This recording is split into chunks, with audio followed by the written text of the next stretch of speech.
Ahoy! Captain Benzie here, coming at you with another patch analysis video. Ultimately, this time around I've mixed things up a little bit, as I'm sure you can see. One, you've got a full-on face cam of my ugly mug, you've got a stream overlay beneath you. I'm not intending to stream anytime soon, I just thought this was a nice way to play around with my Razer Blade Stealth and just make the content that little bit different and more interesting for you guys. It also means I can just sit here, I can read it off the phone, and you can see it on the screen. So, as per usual, this is just going to be the patch notes being read and analysed. There's going to be no flashy graphics at all, so watching this isn't ultimately going to be important. I've discovered recently that a lot of you guys like to listen to me while doing things like household chores, so yeah, pop the kettle on, grab some biscuits, sit down and listen, or pop me on and do the washing up and the dusting. Vacuum cleaning, you might have a problem hearing me. Anyway, let's jump right in, all silliness aside, starting off the patch notes with, of course, GDI. Now, first on the GDI changes, we have Dr. Liang, his healing drone. To prevent a near 100% uptime that Liang had, the cooldown on that drone has increased from 35 up from 30. This means that whereas the drone, if you leave it alone and it stays alive, it'll be up for 30 seconds. There is then at least a 5-second window where you can kill the stuff that the drone would otherwise be healing. This is a humongous change. It also really, as it says here, it does punish you if you are using that drone carelessly. If you pull that drone out and a laser squad shoots it out of the sky, boom, you've got a longer cooldown to wait before you can pull that drone out a second time. Very happy with that. Orca. The Orca was actually in a fairly decent place, I thought. It's not been terrible, you still see a lot of them on ladder, but they've taken the reload time from 10 seconds back down to 9 seconds. I don't think it's overly necessary, but then again, it's not overly huge either. It's a small buff that just makes Orcas a little bit better, I think. I'm all for it, I'm not against it at least. Solomon gets a rework to his ion cannon. Damage now gradually decreases with distance from the center tile. So the way that it used to work with Solomon was that you had your center tile and the ion cannon would do 100% damage to anything on that tile. Then the 6 tiles around it, I can't count, the 6 tiles around it would then take 50% damage, which means if you were aiming at something on the center tile and it just crossed that line to be 51% in the outer tiles, it only took 50% damage. Anything on the outer tiles that moved 51% out of the entire blast took no damage at all. Now it scales based on the actual area you're in, which means you're going to be able to do heavier damage to things in the center more, but things are still going to be able to just move out and get a bit more scaling damage. It's kind of a buff and a nerf simultaneously. It means in most situations it's a buff, but in situations where you're kind of just hoping to get as much as you can with a quick splash, it's a slight nerf on those outer edges. It's not huge, but though.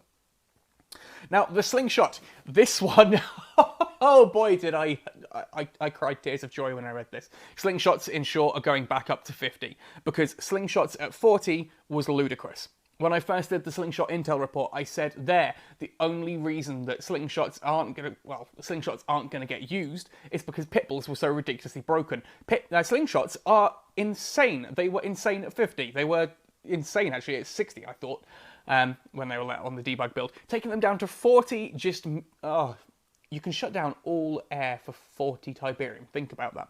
Think about that. So yes, very much Slingshot has proven it didn't need that buff. Thank you, Nivmet, for admitting that. Thank you for taking it back up to 50. Slingshots, by the way, still an incredible unit. Still worth every gram of Tiberium that you're spending on them. 100%, Slingshots are still great. This is not a nerf that takes them out. They're just not ridiculous anymore. Zone Troopers then are next here. Zone Troopers have had their infantry damage reduced to 63, down from 75.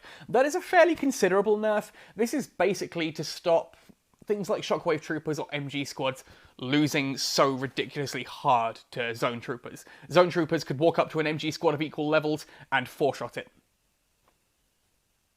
Now they can't, or now it's going to take it 5 or 6 shots, by which point they've taken a bit more damage back, we hope. I don't know.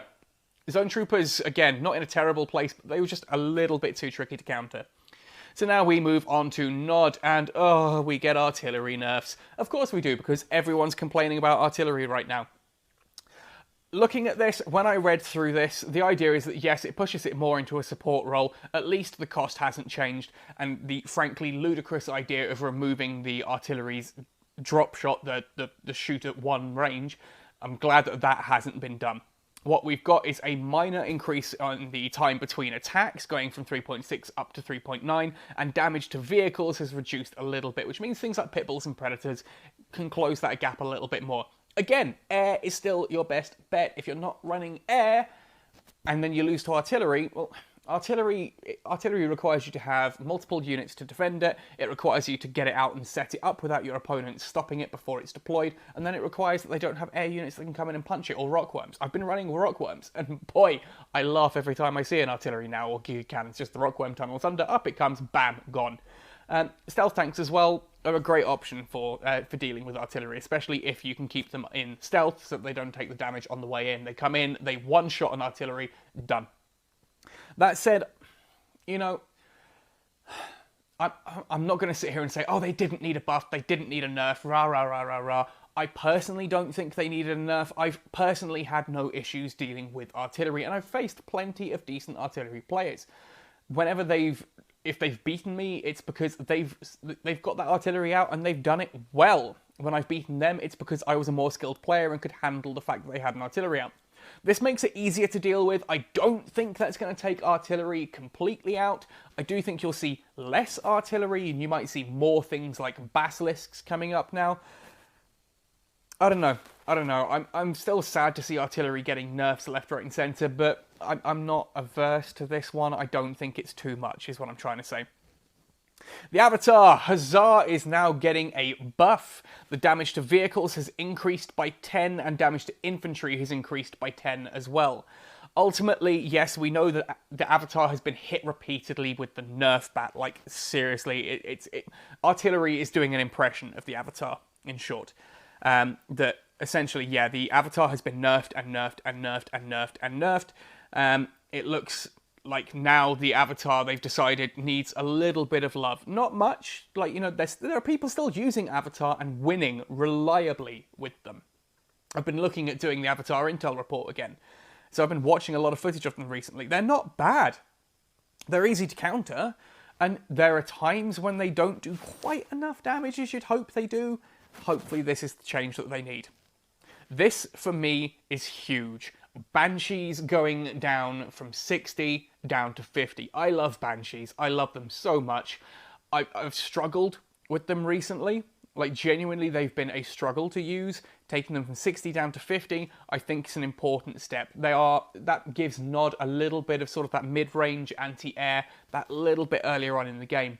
Because if you weren't running attack bikes, you have no decent anti-air until either, a 100 cost... until 100 cost, basically, when you're looking at something like a stealth tank or a phantom. So giving... It kind of puts it more into the Talon position. I don't think that's going to make Banshees suddenly everywhere again. I think there are enough counters to Banshees nowadays that this kind of... Yeah. I think that puts Banshees in a good place. It means that they're still going to lose to 2 Talons, but that feels better now, because it's 30 cost, 2 30s and a 60 cost. Felt bad that the Banshee did almost nothing to those Talons. Now it's cheaper, so you know what I'm trying to say. The Basilisk turn speed has increased to 125, up from 75 to reduce the clunkiness. This is huge. If you've watched a Basilisk move into position then slowly rotate to fire, it's not going to do that anymore. It's actually going to almost twice as fast rotate actually and start firing. Quite frankly, that was one of the big problems with the Basilisk. If you sent a unit that way and you sent a unit that way, they'd come around the side and the Basilisk is going to just sit there spinning. It's ultimately the issue that artillery used to have. Nice to see that that's solved with the Basilisk. They're still expensive. They're still very fragile Basilisks. Like, I've tried them recently in like swapping out my Rockworms for Basilisks. They are surprisingly fragile. So yeah, I think this is good. I think that puts Basilisks back in a very nice place where you don't necessarily just want to run artillery. Basilisks are a decent thing. Flame tanks. Oh boy, was I excited when I saw this. Giving the flame tank more tools to complete its job, but reducing its base damage to prevent any toxic strategies from arising. Those toxic strategies are exactly what I want. Like, seriously, a flame tank that just deals with infantry, it's pointless, because by the time a flame tank comes out onto the battlefield, there is almost no infantry there. That said, going from now speed increased from average to fast, cost has decreased from 110 down to 90, and the structure damage has been reduced to compensate quite considerably. I mean, flame tank structure damage is already a joke. If you send a flame tank at your opponent's base and it makes it there and you Oksana buff it, it still takes a scarily long time to actually get through it, and now it's even worse at that. I miss base rushing with flame tanks. Yeah, it's been completely impossible recently. There was a time when ultimately, yes, I'll agree, it was probably too good. But I miss it. And to hear the devs say that flat out categorically they don't want flame tanks to be able to do that, it's kind of sad to me. I kind of wish that they'd just given it all of those buffs, changed the structure damage, actually increased the structure damage, but then upped the cost to 130 or something. To me, that would have been better. I don't know. Ultimately, if you're using flame tanks to kill infantry, it's going to do it very, very well and cost effectively now. Laser drones. The buff proved to be too much, so we're reverting it. Of course they are. Attack speed has gone back down to 1.2, damage versus vehicles has dropped by 12, and damage versus harvesters, however, has increased by 4. It's not huge. It means that ultimately we're back to laser drones as they were before. Quite frankly, I haven't 100% confirmed this. To me, my memory says that is literally a revert. They've gone back to exactly how laser drones were before. That said, I could be wrong on that. They could be a slight buff. If it's back to where they were, I was running laser drones okay before. I think they needed something. I think giving them both attack speed and the vehicle damage was too much. I genuinely think that giving them both was too much. It kind of feels bad that they're taking both away. I wish they'd just taken one away. Like, just take away the attack speed or take away the damage. Just leave it with one of those to give it kind of a middle point. But yeah, I'm not the balanced devs. Laser drones, as I said, if this is exactly where they were before, they were decent before. Jade's Catalyst Missile gets a cost decrease to 80, down from 90. Ding! Happy days there. That means that I can nuke more often. Base nuking with Jade is one of my favourite strategies, as anyone who watches my content will know. So yeah, I get to do that more often. Happy days. It also means that missile is better at dealing with tech, because it can now do it more cost effectively. Rockworms. Speed increased to average from slow. I've been running Rockworms recently, genuinely a Widowmaker Rockworm deck. I've been loving them. Like, they're not amazing, but they're fun. They're fun. Now, they're amazing. That speed has been the only issue with them. Going from slow up to average, again, it's not a humongous change. I tell you now, it's noticeable. I'm going to be loving my Rockworms. Scarabs, congratulations, lower tiers. Scarabs are now no longer as good as they were. Like, for those people who still haven't figured out how to beat Scarabs, their cost has increased from 30 to 40. This means early harvester rushing with them is now stupid. It just doesn't work. For those in higher tiers who are trying to find ways to make Scarabs work, congratulations, they're not anymore. Stealth tanks, returning the stank speed and health back, but giving a cost bump to make it less spammable. Awesome. Having stealth tanks be fast, not faster, when they're supposed to hunt prey that is faster. Can you imagine a cheetah that couldn't outrun its prey? That's the issue we had with the stealth tank. Stealth tank versus Orca. That's the Orca. It runs away. The stealth tank can't catch up with it. That's a good change. So giving it its cost back, upping the cost, yeah, I'm fine with that. I'm fine with it going from 90 to 100 and getting its health and speed back. I think that's probably a better way to do it. The Tick Tank, this makes me happy. Tick Tank's power makes it more desirable compared to Scorpion Tank, so the cost is now down to 70, the same as the Scorpion Tank, and the time between attacks has been reduced to 2.8 from 3.0. I sat with Nivmet and had a chat with him on this, and we looked at the maths on that. It means that Tick Tanks do about 25% extra DPS compared to a Scorpion. The trade-off there is that obviously Tick Tanks are much more sturdy once they're burrowed, but Scorpions have radar and thus can keep moving. It means that now ultimately you can look at Tick Tanks and Scorpions and go, right, I want the one that moves and can fire whilst moving and do its radar janky stuff.